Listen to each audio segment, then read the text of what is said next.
क्या आप यकीन कर सकते हैं कि कोई एक इंसान अकेला ही 50 लोगों का कत्ल कर सकता है और उनकी लाशों को नदी में मौजूद मगरमच्छों को खिला सकता है? शायद यकीन कर पाना मुश्किल है, लेकिन जिस सीरियल किलर की कहानी मैं आपको बताने जा रहा हूं, उसका सच यही है।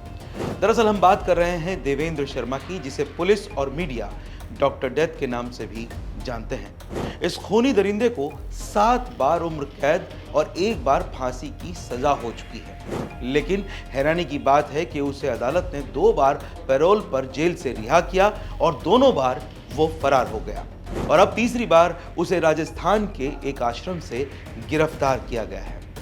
उत्तर प्रदेश के कासगंज जिले में मौजूद है हजारा नदी। उस नदी की खास बात है कि उसमें मगरमच्छों की बड़ी तादाद है।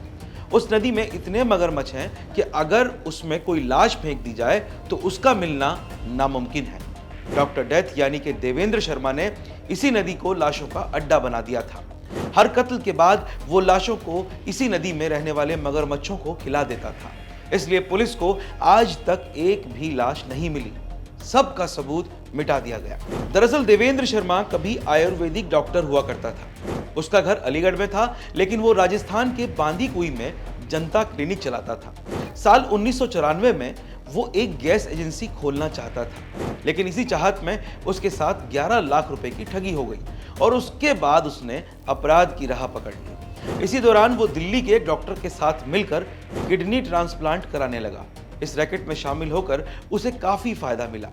एक किडनी ट्रांसप्लांट से 5 से 7 लाख रुपए मिलते थे, लेकिन डोनर कम होने की वजह से काम आगे नहीं चला। इसके बाद देवेंद्र ने हत्या और लूट का रास्ता चुन लिया और वो कातिल बन बैठा।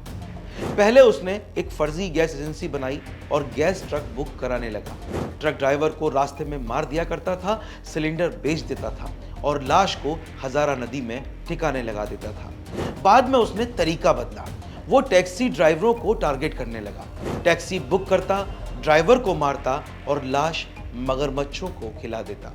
लेकिन साल 2004 में जब एक ड्राइवर की हत्या के मामले में वो पकड़ा गया तो उसकी पूरी कहानी सामने आ गई। गिरफ्तारी के बाद पुलिस को पता चला कि वो 21 नहीं बल्कि 50 से ज्यादा हत्याएं कर चुका था। सबूत के तौर पर कोई लाश नहीं मिली क्योंकि वो सब मगरमच्छों का निवाला बन चुकी थी। देवेंद्र शर्मा ने यह भी माना कि उसने टैक्सी बेच दी थी और पैसे कमाए थे। कोर्ट ने 7 मामलों में उसे उम्र कैद और 1 मामले में फांसी की सजा सुनाई।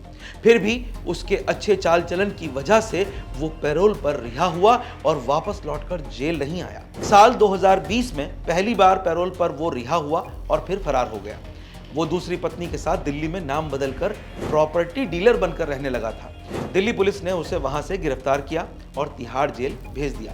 लेकिन साल 2023 में फिर उसे पैरोल मिली और इस बार भी वो फरार हो गया।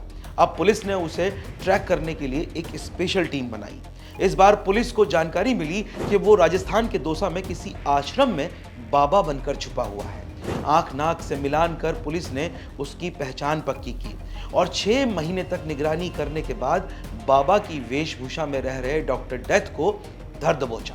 सवाल यह है कि क्या ऐसे खतरनाक अपराधी को पैरोल मिलनी चाहिए थी, और अगर भविष्य में उसका अच्छा चाल चलन फिर उसे आजादी दिला सकता है तो फिर यह चाल चलन कहीं धोखा तो नहीं?